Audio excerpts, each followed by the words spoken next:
老太太听到叶晨说出回春丹3个字，一脸骇然地问道：恩公，您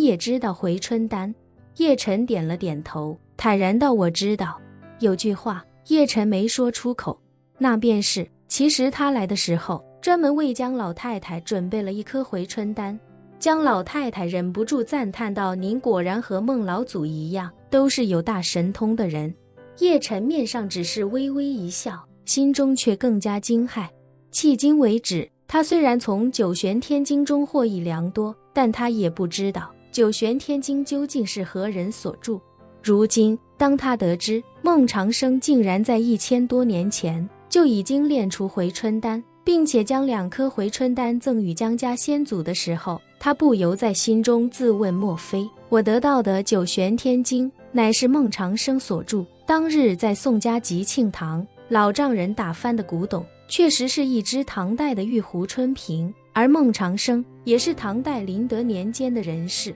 如此一来，大体的朝代便是吻合的，加之从江奶奶口中得知的与回春丹相关的信息，这个推断似乎还真是有些可能。只是叶晨心里也很清楚，不可能仅凭这2点就断定九玄天经乃孟长生所著。若是真想求证这件事情，至少也得找到更多的线索。于是他便暂时将这一问压在心底，又问江老太太：江奶奶，敢问您家那位老祖宗活到多久先逝的？老太太道：我家先祖是公元863年咸通4年先逝的，活了113岁。因为孟老祖的妻儿葬在后山的半山，所以我家先祖死后就葬在了后山的山脚下，我们江家的后人便都也葬在山脚。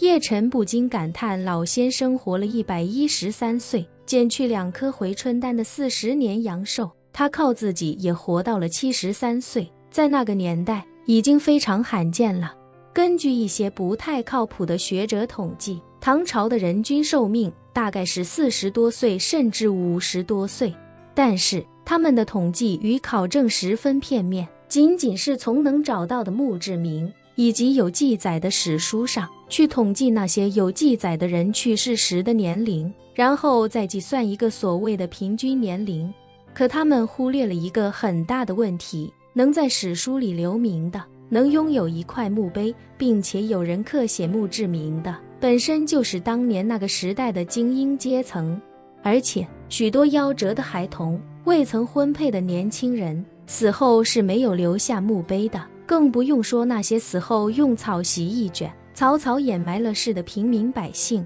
所以用精英阶层统计出来的精英阶层平均寿命并没有什么真正的意义。可考证的历史显示，唐朝历代皇帝的平均寿命也不过才44岁上下，这是当年唐朝最精英的阶层集结了全国最好的生活生产资料，可即便如此，平均寿命也不过才44岁而已。许多客观的学者认为，如果算上婴幼儿较高的夭折率以及普通百姓的人均寿命，唐朝真正的人均寿命应该在30岁上下。如此算来，老太太家的先祖靠自己的身体活了73岁，比任何一个唐朝皇帝活的都要久，这已经非常了不起了。此时江老太太也点头感叹道：族谱中有记载，我家先祖113岁的时候，耳不聋，眼不花，身体依旧健硕，大家都以为他能活到120岁。可是113岁那年一日，他吃过晚饭，坐在炭火前小憩，忽然很激动地说：孟老祖派了白鹤来接他了。说完便面含微笑地去世了。叶晨道：看来您家先祖与那孟老祖感情确实深厚。是，老太太道：先祖生前留下祖训，将家族人世代不得离开这里，要一直守护孟老祖妻儿的陵墓。因为孟老祖当年与我家先祖分别时曾告诉他，待自己寻得长生之道，定会回来找我家先祖，也给他一番造化。叶晨低声道：这孟老祖自那起再未现身。没有。老太太摇头道：江家人1000多年未曾离开这里，也不曾见到画中之人在此出现。或许孟老祖当年没能找到长生之道，在200岁的门槛上仙逝了也说不定。叶晨点头道：也不是没有可能，回春丹虽是灵丹妙药，但在任何一人身上都不可无限制叠加，只靠回春丹活不到200岁，就算是身有灵气，也并非长生不老，想长生还是要有其他机缘。即便是九玄天经里都不曾记载什么能让人长生不死的方法，九玄天经其根本更像是一部如何运用灵气的教科书，但如何让灵气变得更加强大，强大到某种天下无敌、不死不灭的境界，九玄天经上并没有任何记载，而且九玄天经里也不曾有什么能让人活200年以上的方法。虽说在九玄天经里有大量关于高品阶灵丹的记载，有的甚至能让人拥有进神一般的能耐，但也没有那种吃了让人活100年甚至上千年的丹药。所以那孟老祖理论上不可能1000多年过去还在人世，他的生命很可能停在了某个大限之日。这种人一生只为修行，可能到死的时候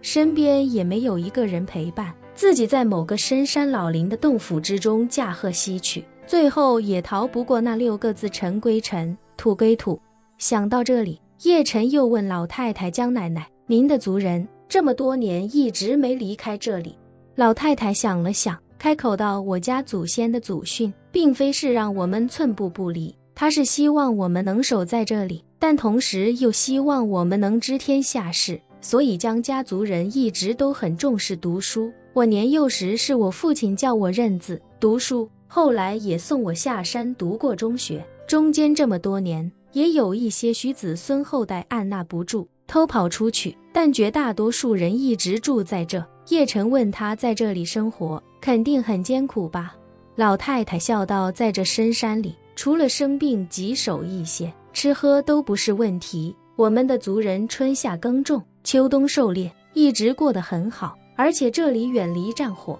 ，1000多年来无论是谁都没打到过这里，所以我们才能保证家族传承始终没有断过。叶晨又问：这村里的其他人都是您的族人吗？老太太道：现在这里姓江的人已经很少了。说着她感叹道：江家1000多年来人丁始终不兴旺，尤其男丁更是少之又少。早些年我们有许多女性后代要嫁人，为了尽可能不离开这里，只能想办法招赘，外姓人越来越多，而且还都是男的壮劳力，渐渐的也就阳盛阴衰，江家的话语权慢慢也就越来越小。许多入赘的男人在入赘时说好的，生下的娃儿随女方姓江，可是等娃儿出生了，他又反悔了，要么必须跟男方姓，要么就带孩子离开这儿。没办法，江家都是妇道人家，胳膊拧不过大腿，逐渐的也就随他们去了。